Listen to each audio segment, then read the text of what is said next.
மாண்புமிகு பேரவைத் தலைவர்களுக்கும் மற்றும் உறுப்பினர்களுக்கும் என் புத்தாண்டு வாழ்த்துக்கள் என்பதை தெரிவிச்சுக்கிறேன். ஊழியர்களுக்கும் பொங்கல் நாள் வாழ்த்துக்களையும் தெரிவிச்சுக்கிறேன். போக்குவரத்து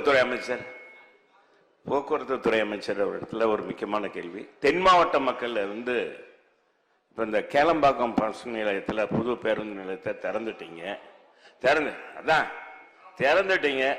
அதுக்கு ஏதாச்சும் விட்டடிக்க கூடாது. அங்க ரொம்ப மக்கள் ரொம்ப கஷ்டப்படுறாங்க. ரொம்ப அங்க இருந்து டவுனுக்குள்ள வர்றதுக்கு, சென்னைக்குள்ள வர்றதுக்கு போக்குவரத்து துறை அமைச்சர் சொன்னா சரியா வரும். ஏன்னா பேருந்துகள் அதிகப்படுத்தி தரணும். ரெண்டாவது, இந்த படிக்காதவங்க எல்லாம் தென் மாவட்டங்கள்ல இருந்து வேலையை கட்டு வர்றாங்க. மாண்பு முதலமைச்சர் அவர்கள் இதுல கருணை காமிச்சு அந்த பஸ் எல்லாம் இயங்குற வரைக்கும் அந்த அதிகாலையில வேலைக்கு வர்றாங்க இல்லையா, அந்த பேருந்து வர்றாங்க இல்லையா, அவங்கள கொஞ்சம் முன்னால இங்க ஏற்கனவே இருக்கிற பேருந்து நிலையத்துக்கு கொண்டாந்து இறக்கி விட்டா நல்லா இருக்கும். பேரவைத் தலைவரே, உங்க சார்பாகவும் தென் மாவட்ட சட்டமன்ற உறுப்பினர் சார்பாகவும் என்னுடைய கோரிக்கை, தென் மாவட்ட மக்கள் இன்றைக்கு பார்த்தா பத்திரிகை, தொலைக்காட்சி எல்லாமே எடுத்துக்கிட்டா நம்ம போக்குவரத்துறை அமைச்சருடைய பேட்டி, நம்முடைய அறநிலைத்துறை அமைச்சருடைய பேட்டின்னு தான் வருது. ஆனா மக்கள் ரொம்ப உண்மையிலேயே ரொம்ப சிரமப்படுறாங்க. அதனால மாண்பு முதலமைச்சர் அவர்களும் மற்ற நம்முடைய அறநிலைத்துறை அமைச்சரும் போக்குவரத்துறை அமைச்சரும் இதுல கவனம் செலுத்தி மக்கள் சென்னைக்கு வந்தா எளிதாக போகலாம்ப்பா அப்படின்ற ஒரு நிலைய தென் மாவட்ட மக்களுக்கு இனிப்பான செய்தியை நம்ம போக்குவரத்து அமைச்சர் சொல்லி அவர் சபாஸ் மக்கள்கிட்ட வாங்குற மாதிரி ஏதாவது செய்யற மாதிரி மாண்பு பேரவைத்தின் வாயிலாக கேட்டு அமைகிறேன். நல்ல கேள்வி. தென் மாவட்ட மக்கள் படிக்காதவங்க சொன்னத படிக்காதவங்களும் வர்றாங்க, நிறைய படிச்சிருக்காங்க, படிச்சவங்க வர்றாங்க, படிக்காதவங்களும் வர்றாங்க. மாண்புமிகு அமைச்சர் அவர்கள். மாண்புமிகு பேரவைத் தலைவர் அவர்களே, அண்ணன் செல்லூர் ராஜு அவர்களுக்கு முதலில் நன்றி. தை முதல் நாளை புத்தாண்டாக ஏற்றுக்கொண்டு வாழ்த்து சொன்னார், மிக்க நன்றி. அடுத்தது என்ன எடுத்தோடனே நீ விட்டடிக்காதுனார். அண்ணனை பார்த்தாலே எனக்கு மட்டும் இல்லை, மொத்த சபைக்கும் மகிழ்ச்சியா இருக்கும். நீங்க எழுந்தாலே எல்லாருக்கும் ஆனந்தமா சரி போறோம். அதனால உங்கள் மகிழ்ச்சி எங்களுக்கும் மகிழ்ச்சி. அண்ணன் ஒரு கருத்து சொன்னீங்க, அது கேளம்பாக்கம் இல்லை கிளாம்பாக்கம். முதல்ல அதை கிளியர் வரணும். அது இந்த குழப்பம் உங்களுக்கே இருக்கு. அடுத்தது, கிளாம்பாக்கத்தை தேர்ந்தெடுத்தது உங்களுடைய ஆட்சியில தான். இங்கே போக்குவரத்து நெரிசல் இருக்கு, அங்கே கொண்டு போவோம்னு தேர்ந்தெடுத்தது நீங்க.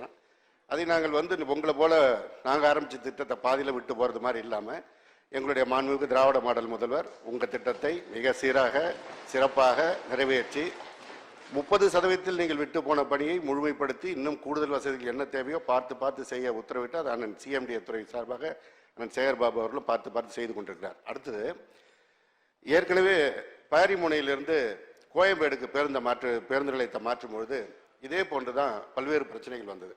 அப்போ இதே போல் பத்திரிகையில் தலைப்பு செய்தியில் கோயம்பேட்டில் தண்ணீர் இல்லை, சாப்பாடு கிடைக்கல, ஓட்டுநர்கள் பேருந்து கீழே படுத்திருக்காங்க, இது உங்கள் ஆட்சியில் அப்படின்லாம் போட்டாங்க.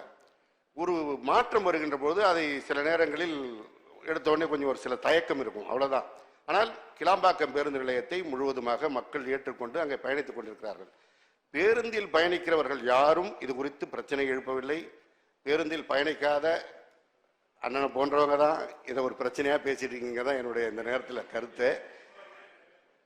நம்ம கோயம்பேடு பேருந்து நிலையம் இயங்கினால் எதிர்காலத்தில் மக்கள் தொகை அதிகரிக்க பேருந்துகளுடைய எண்ணிக்கை அதிகரிக்க நகரத்திற்குள்ள செல்லும் போது போக்குவரத்து நெரிசல், அதனால் ஏற்படுகின்ற சிரமங்கள்லாம் வரும் தான் நீங்கள் அந்த திட்டத்தை கொண்டு வந்தீங்க. அந்த திட்டம் மிக சிறப்பாக செயல்படுத்தப்பட்டிருக்கிறது. முழுவதுமாக அங்கிருந்து பேருந்துகள் இயக்குவதிலிருந்து கோயம்பேட்டிலிருந்து இயக்கப்பட்ட 100% பேருந்துகளில் 20% பேருந்துகளை மாதாவரம் பேருந்து நிலையத்திலிருந்தும் 80% பேருந்துகளை கிளாம்பாக்கம் கலைஞர் நூற்றாண்டு பேருந்து முனையத்திலிருந்தும் இயக்கப்படுகிறது. அதில் ஏன் மாதாவரத்திலிருந்து இயக்குறோம்னா, மாண்புமிகு தமிழ்நாடு முதலமைச்சர் அவர்கள் உத்தரவிட்டார்கள். வடசென்னை பகுதியில் இருக்கின்ற மக்கள் கோயம்பேடுக்கு வருவதற்கே சிரமமாக இருந்து அவங்க கிளாம்பாக்கம் போக சிரமப்படுவாங்க.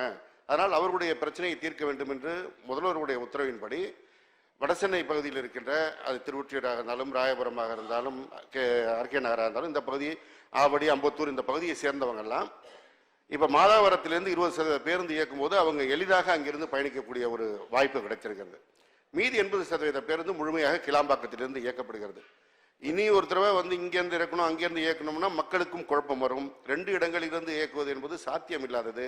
அப்படி இயக்கினால் எங்க பேருந்து வந்து தேவைப்படுது, கூடுதலாக தேவைப்படுதுன்னு வரும்போது இங்கே தேவைப்படுது அங்கே தேவைப்படுதுலாம் பார்க்கலாம் சிரமம். கிளாம்பாக்கம் முழுமையாக செயல்பட துவங்கிவிட்டது. அங்கிருந்து மக்கள் வந்து சென்னையிலிருந்து செல்வதற்கு, நகரத்திலிருந்து செல்வதற்கான நகர்ப்புற மாநகர பேருந்துகள் முழுமையாக ஏற்பாடு செய்யப்பட்டு இயக்கப்பட்டு கொண்டிருக்கிறது. எனவே கிளாம்பாக்கத்திலிருந்து தென் மாவட்டங்களுக்கு எந்த பிரச்சனையும் இல்லாமல் மக்கள் சென்று கொண்டிருக்கின்றார்கள். அண்ணன் செல்லூர் ராஜு வந்தீங்கன்னா நானும் அண்ணன் சேகர்பாபும் என்னாலும் அழைச்சிட்டு போகிறோம். கிளாம்பாக்கம் பேருந்து நிலையத்தை முழுவதுமாக சுற்றி காட்டுகிறோம், என்னென்ன வசதிகள் இருக்கிறது என்பது.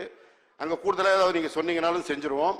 அதே போல் பேருந்து வசதி இல்லைங்கிறதுல வந்து அது வந்து ஒரு மிக மிக தவறான கருத்து. ஏன்னா கோயம்பேடிலிருந்து இயக்கப்பட்ட அந்த பேருந்துகள் இப்பொழுது கிளாம்பாக்கத்திலிருந்து மாதாவரத்திலிருந்து இயக்கப்படுகிறது.